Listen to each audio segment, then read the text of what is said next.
लड़का मरने वाला था। भूखे भेड़ियों का एक झुंड उसके चारों ओर इकट्ठा हो गया और उन्होंने पागलों की तरह उसकी मांस खाना शुरू कर दिया।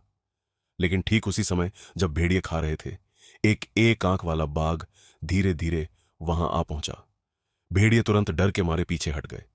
बाघ लड़के के पास पहुंचा, लेकिन ऐसा नहीं लग रहा था कि वह उसे खाने वाला है। बाघ ने जोर से दहाड़ मारी और भेड़िए इतने डर गए कि उनके पैंट गीले हो गए। बस एक नजर से भेड़िए डरे हुए पिल्लों में बदल गए, लेकिन भेड़िए का राजा भोजन बाघ को देने को तैयार नहीं था। मूर्ख भेड़िए के राजा को जल्दी ही जमीन पर दबा दिया गया और बाघ ने उसे हिंसक तरीके से मार डाला। बाघ ने भेड़िए के राजा की गर्दन काट ली और उसकी लाश को एक तरफ फेंक दिया। फिर एक क्रोधित दहाड़ के साथ बाघ ने बाकी भेड़ियों को डर के मारे भाग जाने पर मजबूर कर दिया। बाघ राजा ने उस लड़के की ओर देखा जो अभी भी सांस ले रहा था। उसकी आंखों में दया की एक झलक थी, क्योंकि उसे एहसास हो गया था कि लड़का अब जीवन में वापस नहीं लौट सकता। लड़के की मौत के बाद बाघ उसके शरीर के पास ही रुक गया।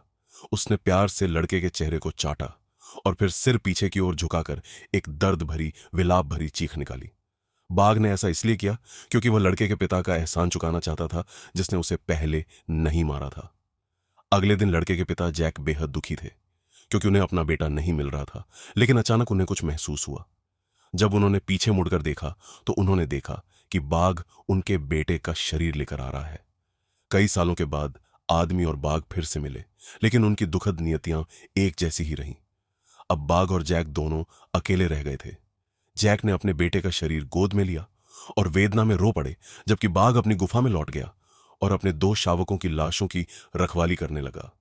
बाघ के हत्याकांड से गुस्साए कर्नल ने एक तोपखाने की यूनिट इकट्ठी की और पूरी पहाड़ी को उड़ा देने की तैयारी की, ताकि बाघ को बाहर निकलने पर मजबूर किया जा सके। जंगल के जानवरों को बिना सोचे समझे मारा जा रहा था और पेड़ उखाड़े जा रहे थे। अपने घर के इस विनाश को देखकर बाघ राजा का गौरव चुनौती लिया गया। उस पल में वह और नहीं रुक सका। भले ही यह लड़ाई उसकी मौत का कारण बन जाए, लेकिन बाघ के पास अब लड़ने के अलावा कोई चारा नहीं था।